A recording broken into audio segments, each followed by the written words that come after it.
voilà mu nekkoon suñu musique du jour ñu àndaatoon ci ak Ndiogou Afia et mu nekk nag woy boo xam ne ñëpp nañ ci jël exemple comme ni mu ko waxee bépp jigéen war na roy ci Mame Diarra xam naa ni genre wile bi moom nekkaguñ ci yoon bi mais dinaa leen gën a soññ ñu daal di jël boobee yoon da ngay ree damay wax rek Oustaz Taha moom nee na man maa jëlul yenn yoon yi mais xam naa ne yow yaa jëlul yenn yaa sëy daal damay woowee bon pas de commentaire foofu balaa maa wàcc mu naan ma soxna Fatou kañ ngay tegu ci yoon bi yow tamit bon je m'arrête là donc comme ni ma ko doon waxee tout à l'heure tey c'est vendredi on va parler d'art bon et pour loolu dañuy dalal suñu invité bi Lissa Diallo bàyyi la nga dalal ganu bés bi Fassili bi gan bi tey dina jafe ma dalal ko parce que nee na moom ministre la tudd xam naa ne peut-être qu'après il va me donner son vrai nom nekk artiste slameur en même temps nekk concepteur rédacteur ministre daal di wax bienvenue suñu plateau suñu matinal.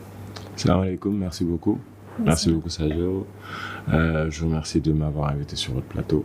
di leen déglu nag di xool. lan laa leen mën a indil ci plateau bi tey. comme naa ni loolu njëkk a mën a indi c'est ton vrai nom parce que ñun ministre la ñuy dégg xanaa Fatou peut-être mooy xam sa tur vrai on va dire. alors en fait Oumar Niang laa tudd c'est mon vrai nom ministre c'est un nom de scène boo xamante ni moo ma topp depuis bi ma nekk ba j'étais tout jeune j'étais en seconde nekkoon ak sama grand yi lycée Parcelles Assainies doon dem bibliothèque di fo ak ñoom di jouer Scrabble ak ñoom ci cybercafé bi plutôt et du coup maa fa gënoon tuuti.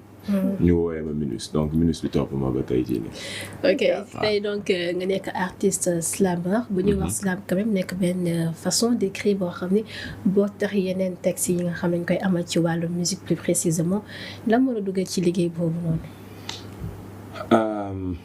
alors slam vraiment dama ci dugg nii parce que xëy na yoon la woon ci man bi ma ciy dem c'était tout naturel dama nekkoon ak sama benn grand bu tudd bu ñuy woowee Sceptique moom itam slameur la sama grand frère la et bi may dugg ci slam bi c'est que moom moo ma doon woo dama doon bind lu bëri et du coup moo ko doon wan li may bind et tout ça et impérativement gisuma woon ne que li may bind pour rap la woon wala pour way donc du coup bi ma découvrir slam ci laa ne tiens bi ma yóbbee soirée slam en 2008 la première fois laa ne effectivement lii laa doon war a fêter donc du coup ci laa commencé nekk slam en 2008 donc naturellement dama ko découvrir mu convenir ma et j'ai pas hésité à pratiquer. Et depuis lors bi nga ko commencé voilà lan nga ci am wala slam boobu lan la apporter. oula amul lu ma ci amul. Ça a défini une grande partie de ma personnalité, ça m'a appris beaucoup de choses. Daf ma teg ci yoon daf ma wan lu bëri tax na ba tey liggéey bi may def en fait moo tax moo koy def daf ma permettre ma gën a xam ne que passion bi ma am art la passion bi ma am écriture la et que écriture yóbbu na ma ci gis beneen partie bu nekk ci man muy taalif yóbbu na ma ci beneen partie bu nekk ci man muy wax nekk na beneen partie ci man boo xamante ni dafay tënk lu bëri muy communication et donc loolu lépp boo xoolee mooy yoon bi nga xamante ni moo ma jëlee ci bind wax waxtaan bind waxtaan daje jàllale donc du coup da ngay jàll ci loolu dem ci communication. inspiration bi fu muy jógee nooy def ba am inspiration bi. question boo xamante ni kenn mënu ci tontu luy ñëw la rek. Ça vient naturellement. C'est les muses. Écoute, on va dire la muse en français mais sincèrement du lenn lu dul xaatir c'est-à-dire que loo wut mu ñëw. àdduna loo wut mu ñëw boo defee sa xel ne da ngay bind donc xëy na li ngay bind lan la li ngay bind naka la loolu la ñuy wax mais àdduna loo def sa xel mu ñëw da nga bëgg bind ci wolof da ngay bind ci wolof da nga bëgg bind ci nasaraan da ngay bind ci nasaraan da nga bëgg bind ci anglais da ngay bind ci anglais léegi nag lan ngay bind naka nga koy bindee fan nga koy bindee pour lan nga koy bind ci kan nga koy bindee loolu nag mooy complication bi c'est-à-dire que ñëpp mën nañ bind dafa am benn slameur bu doon wax Jabir Malik la tudd mu ne on a tous quelque chose à dire quitte à mentir on a tous quelque chose à écrire quitte à faire des gribouillis donc bind ñëpp mën nañ ko def bu fekkee ne dama bëgg bind rek mën naa bind dara maintenant est-ce que li may bind am na njëriñ est-ce que li may bind dina neex nit ñi est-ce que li may bind man pare naa pour woo nit ñi ne leen man bi ma toogee wéet man kese liggéey naa bi ma liggéeyee ba pare jàpp naa ne li ma liggéey rafet na lool léegi nag gannaaw bi mu rafetee lool yéen kaay leen déglu. d'accord léegi la voix dans l'islam genre nit ki def islam dafa war a am d'abord la voix pour le faire wala c'est quelque chose boo xam ne artiste bi moom moo koy liggéey de sorte que li muy wax ñu mën ko déglu. may delloo question bi est-ce que présentatrice émission dafa war a am voix impérativement moom lay am wala voix am lay liggéey. Bon. Je sais pas si je dois répondre mais oui on va parler après man dinaa la répondre parce que constat bu ma def la. ñi ma xam peut-être ñuy def islam seen baat dafay je sais pas ndax 10 laa ko war a wéy waaye dafay day rock day fort et tout je sais pas parce que man tey jii ku ma bëggoon def lu islam dégg ma sonal parce que fii ba suba moom wax dëgg na yàlla. waaw li nga laaj est-ce que voix bi day compter ci islam. non voix bi day compter naturellement. est-ce que luy ñëw la wala ñoom ñoo koy travailler man je veux savoir. alors ku yàgg a wax gën a miin ku yàgg a wax gën a miin ni may waxee nii tey xëy na daaw nu ma waxee noonu li am solo mooy ne que dafa am beneen slameur aussi buy wax ne la voix est un instrument bu fekkente ni la voix est un instrument donc naturellement da nga koy travailler au fil du temps ni nga koy waxee lan moo tax ngay yégal sa ton fii lan moo tax ngay wàcce lan moo tax ngay linéaire lan moo tax ngay def lu tax ngay am une valse dans l'émotion et dans la façon de dire les choses c'est parce que xam nga ne que ton bu nekk am na émotion bu muy véhiculer donc du coup loolu noonu moom ngay liggéey léegi c'est pas parce que c'est une voix lourde wala que voix bu oyof la wala que non c'est juste yow yaay def sa intention dans ta voix donc du coup loolu kese la quel que soit le type de voix bi nga am mën nga def sànq yaa ngi ko doon wax mën nga bind si n'importe quelle langue yow tey say texte si français nga koy bind ou bien ci wolof damay bind français mais ci at yu mujj yi lu ëpp li may bind wolof la dama développé benn passion bu xaw a doy waar ci wolof ci at yi ñu génn lu bëri ci li may bind wolof la. ci loolu laa bëri ci li may bind. ci loolu laa bëggoon ñëw sax suñu technicien bi Moussa mu ñu wax ni moom xamul la ñu bëri fii ni ci label xamuñu la bëggoon laaj yow yaa ngi ñëw dañu wax islam et cetera mais ministre yow exactement qu'est-ce que tu as fait c'est-à-dire foo toj en tant que yow slameur ici au Sénégal. Sincèrement tojuma fenn personnellement tojuma fenn man daal li may def mooy damay bind pour man bégal sama bopp dans un premier temps et après dama bokk ci collectif bu ñuy woowee collectif Vendredi Slam donc man kese defuma dara mais collectif Vendredi Slam ils ont fait énormément mooy collectif bi nga xamante ni c'est le premier collectif slam de l'Afrique de l'Ouest qui a fait un album de slam. Ok, donc des fois da ngay di nekk sur scène ou bien? Oui, avec le collectif dañuy organiser ay soirées slam une fois par mois maintenant, mais de 2008 à 2015, je peux dire, on a fait tous les 15 jours une soirée slam et pendant cela, j'ai raté 3 soirées slam de 2008 à 2015. Parler de 2008, donc ça date de très longtemps. Bon, donc soo calculer 2 soirées slam par mois da lay defal 22 soirées slam par an. Admettons que ñu def 20 soirées slam par an pendant 10 ans. kon daal slam moom ça fait 200 soirées slam. yoo xamante ni mën naa la garantiral ne que au moins 180 yi man maa ko présenté du début à la fin. am nga ñooy formé ci islam bi. Alors c'est pas malheureusement quelque chose que je peux dire comme ça. Je n'ai pas besoin de former les gens. Le collectif bi moo formé. ñun ñi fa nekk ñëpp ñoo ubbi buntu yi et que nit ñaa ngi ñëw donc nit ñaa ngi ñëw ñu ngi pratiquer tey man gëj naa dem organiser soirée slam. mais am na ñoo xamante ni ñi ngi fa tey ñoom ñooy organiser ñoom ñooy téye soirée bi. est-ce que mën nga def sans formation. bien sûr. mu ñëw comme ni nga doon wax sànq. bien sûr boo bëggee rek da nga koy def bëgg ko rek yow tey jii nii boo jugoon am texte boo xamante ni mi ngi sa biir xol nga ñëw sur scène ne da nga koy partager léegi li ngay def noonu ñun slam lañ koy woowee. léegi yow est-ce que slameur nga de métier de pratique de nanana loolu yow yaa koy def après mais quand tu es sur scène boo xasee ba bind ba yéeg sur scène ba wax li ngay wax ñun on considère que tu fais du slam. ban regard critique nga am ci ñi nga xamante ni ñooy def slam bokkuñ ci seen collectif bi mais comme li ma doon wax léegi ñoom sans doute peut-être ñoo formé seen bopp wala dans le tas lañ formé seen bopp. Ils sont tous très bons pour ceux que j'ai eu à écouter. Ils sont bons dans leur façon de faire. Après, ça peut plaire à d'aucuns ou ne pas plaire à d'autres. Loolu c'est une situation boo xamante ni kenn mënu ko définir. Léegi, est-ce qu'il y a des critères pour dire qu'un slameur il est bon ou il est pas bon? Écoute, il y a des choses yoo xamante ni les gens ils ont toujours été d'accord dessus, c'est que c'est quelqu'un qui doit avoir une belle plume, c'est quelqu'un qui doit savoir partager ses émotions, c'est quelqu'un qui doit captiver le public pendant qu'il est sur scène.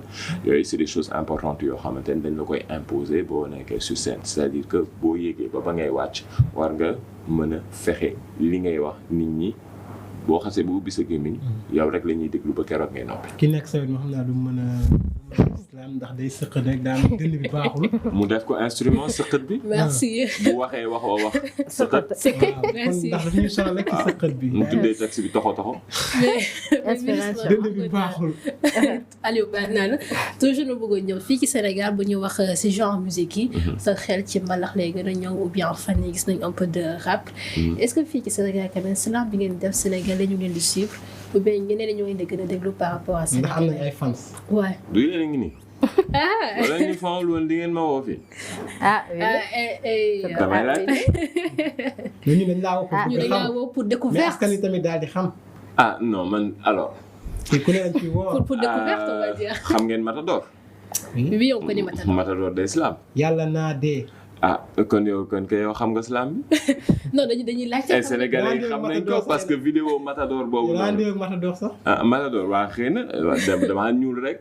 am ngeen très waaw comme baax na. alors man ci thématique mais oui on a un public boo xamante ni il est existant. boo xamante ni ñun je peux te dire que pendant 5 ou 6 éditions on a organisé un événement qui s'appelle la Grande Nuit du Slam. et c'est un événement boo xamante ni saa yu ñu ko defee on a à l'Institut français su ma juumul entre 300 et 500 personnes yoo xamante ni dañuy ñëw ci événement bi. On a fait de très très grandes scènes ici sur la scène nationale, sur la scène internationale. Man mii di wax, je reviens de Poitiers où j'ai fait une exposition avec des étudiants qui sont à l'EUSI, l'école européenne supérieure de l'image. C'est des étudiants yoo xamante ni on a travaillé ensemble sur un projet pendant 3 ans. ñuy ñëw Sénégal mais dem France. On a fait de la recherche sur le Waalo parce que man je suis originaire du Waalo mais surtout à Bari Gueye ak à Bari Sarr et loolu bi ma ko découvrir dama amoon envie dem def recherche pour xam man fan laa jóge ak la moo war a tax ma xam lii ci man donc man ànd ak ñoom ñu dem Waalo dem sama village Thiago ma découvrir sama village xool lu fa xew et ça c'est des collaborations yoo xamante ni bëgg moo tax ñu yegg ci et nit ñi ñooñu bëgg woon ñu ne bëgg nañu et que ñun war nañ mën a développer quelque chose à travers l'art que l'on fait muy le slam quoi. alors des fois lan moo nekk thématique yi nga xam ne moom ngay gën a bind ci li nga xamante ni moom nga jot di def. alors les thématiques. dina jafe ma jox la thématique bu précise mais je sais que je suis beaucoup sur l'humain. sama relation ak nit ak nit dafa nekk lu am solo ci man bëgg dafa nekk lu am solo ci man maxaba parce que bëgg moo lay may en fait yenn taxawaay yi. ban mbëggeel wala. bëgg. wala bëgg. de façon générale. su ma bëggul woon li may def du ma fi toog tey. su ma bëggul woon nit du ma mën a nekk ci mbooloo mi ak yéen. donc lépp lu may def dama ciy jiital bëgg. waaw parce que boo bëggee di nga jéem a xam boo xamee gën a bëgg. Et pour moi, c'est cette situation-là qui est très importante de m'avoir côté en avant. Les plumes de fac, les plumes de les sujets ils changent. Il y a des thèmes maintenant on est sur du social, on est sur du culturel, de l'artistique. Vraiment dañuy dem ci li nga xamanteni émotion bi ci saa si moom lañ jox ak li nga xamanteni moo nekk suñu xel léegi-léegi. ok nan ngay gérer sa vie artistique ak voilà sa maladie bi nga xam ne des fois day arrivé ci say entretien nga koy soulever. Je gère pas ma maladie, je la gère pas, je la vis. Nekkul problème ci man dafa bokk ci man en fait, donc du coup sincèrement xaw ma kañ lay ñëw xaw ma kañ la dul ñëw, donc du coup empêché wu ma def dara en fait, donc du coup je vis bien avec. D'accord. Yes. On vit bien avec tant qu'on accepte, on va dire, dans la vie. Donc, je vais continuer toujours si li nga nekkee muy islam.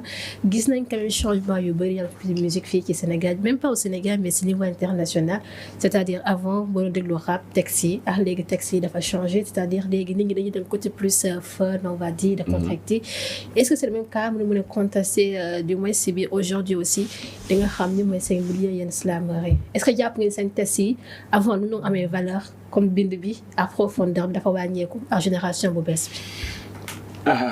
Alors un slammer ne peut pas se cacher ci musique. Slammer ce texte nga am. boo nekkatul ci sa texte kenn gisul sa création. C'est différent du rappeur. Il y a une musique boo xamante ne moom mooy nekk base bi nga xamante ne ci lay liggéeyee et que bu ratee texte am il peut s'amuser avec la musique. Slammer bi amul lool. Donc, je vais rappeler encore un autre slammer qui disait on définit le rap comme rhythm and poetry, but bu fekkente ni da nga bëgg définir le slam da ngay wax poetry before the rhythm. Donc, tu vas mettre la poésie avant le rythme et ça te permet de faire un focus sur ton texte, sur ton contenu. Et ce contenu bu baaxul, le public ne ment pas. Ce contenu vous convenir ou le public ne ment pas. Ils sont pas venus là pour écouter de la musique, ils sont venus là pour écouter du texte. Donc ce texte vous convenir ou tu vas sentir que les gens vont décrocher. Bien sûr. Maintenant, boy li ñuy bind moom la ñuy xalaat. Ok. En fait, la créativité, c'est des cycles. C'est des cycles. Il y a des périodes où les gens vont être dans la révolution, puis dans la créativité, puis dans le social, puis dans l'humain, puis tout dépend en fait des tendances du moment.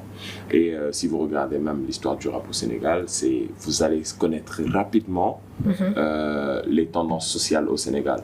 Bon, c'était début 2000. On était beaucoup dans la révolution parce que alternance 2002.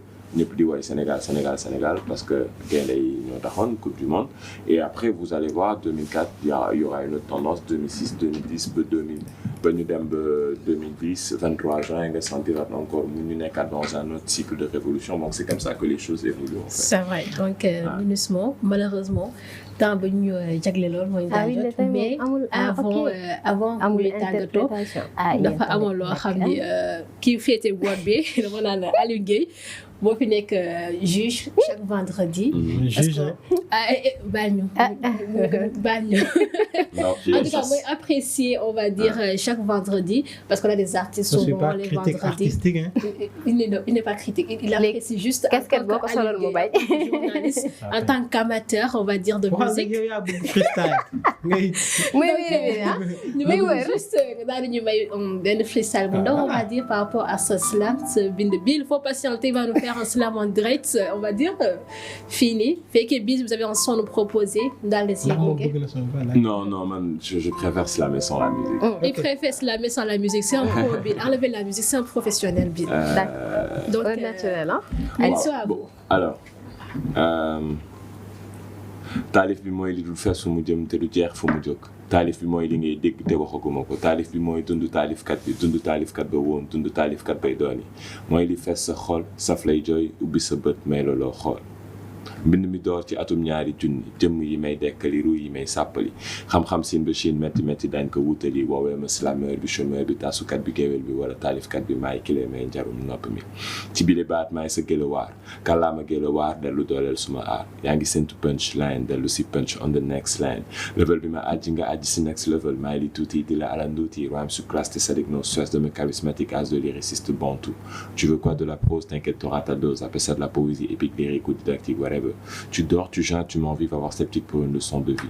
Lève-toi et marche, te dis Kerry, hold on, guy, I don't worry, I just feel angry because they talk about my slam family. Des années durant, j'ai maximisé avec ce M, intelligemment avec ce I, pour voir ce N de la noblesse et ce U de l'union s'accrocher à ce S de la sagesse et celui de la simplicité.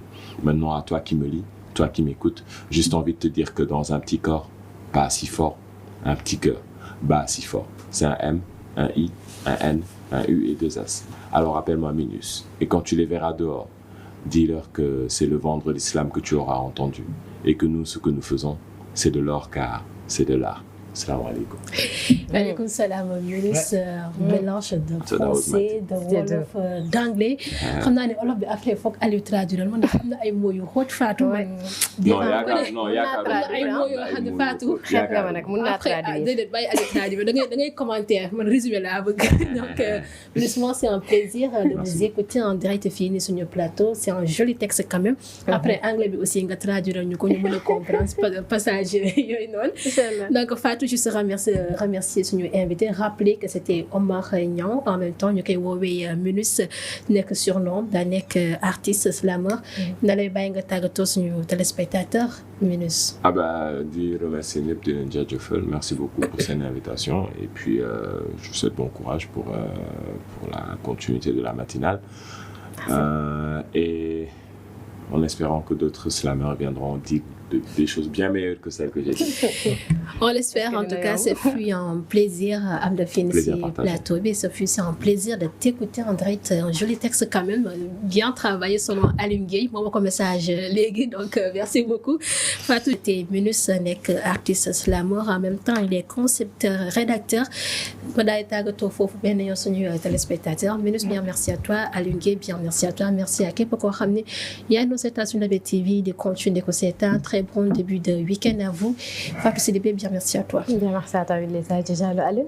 Oui, di remercier suñu invité di ko encourager ci talent bi nga xamante ni am na ko te wane na ko aussi Wile Sadio Diallo de ma wax loolu moo gën donc mbokk yi ñëwoon mbégte teew fii depuis ci suba ba tey waaye itam tout au long de cette semaine ñu àndoon ak yéen leen di jox dig daje semaine prochaine bu soobee suñu borom di leen souhaiter un bon début de week-end. Merci beaucoup Alioune Gueye bon week-end à toi aussi merci Wile Sadio Diallo remercier suñu invité Omar Niang mi ñu àndaloon depuis tout à l'heure ci lépp li nga xam ne rek moo jëm ci wàllum islam et remercier téléspectateurs yi àndoon ak ñun depuis lundi depuis le matin aussi depuis 8 heures donc dañ leen di jox dig daje mais laata loolu dañuy remercier aussi équipe technique bi ñu àndaloon la réalisation ñi nga xamante ni Réfane la ñu dëkk et tout donc bonne journée à tout le monde bon début de week-end on se retrouve lundi disons mardi voilà. En tout cas, on se retrouve dans la semaine. Dans la semaine, hein? C'est que man dama bëgg lundi. Man dama bëgg lundi. Allez, lundi férié, mënuma ko comprendre. Bon, à la semaine prochaine, Inch'Allah. Comme ils m'ont imposé sama manière de vous dire au revoir. On fait comme ça. Donc, restez connectés au programme de suñu Label TV. Ñu yendoo ak jàmm. Merci. Thank you. Mais là, la anglais sans plaque. Tu vas sortir. Tu vas sortir. Listen to punchline, then listen punch on the next line. Level bi ma àjji nga àjji si next level. Maay li tuuti di la alanduuti. Rhyme sur classe te sadik no stress de mes charismatique as de lyriciste bantou. Tu veux quoi de la prose, t'inquiète, t'auras ta dose. Appelle ça de la poésie épique, lyrique ou didactique, whatever. Tu dors, tu jeûnes, tu m'envies, va voir sceptique pour une leçon de vie. Lève-toi et marche, te dis Kerry, hold on, guy, I don't worry, I just feel angry because they talk about my slam family. Des années durant, j'ai maximisé avec ce M, intelligemment avec ce I, pour voir ce N de la noblesse et ce U de l'union s'accrocher à ce S de la sagesse et celui de la simplicité. Maintenant, à toi qui me lis, toi qui m'écoutes, juste envie de te dire que dans un petit corps, pas si fort, un petit cœur, bat si fort. C'est un M, un I, un N, un U et 2 S. Alors appelle-moi Minus. Et quand tu les verras dehors, dis-leur que c'est le vent de l'islam que tu auras entendu. Et que nous, ce que nous faisons, c'est de l'or car c'est de l'art. Salam alaikum.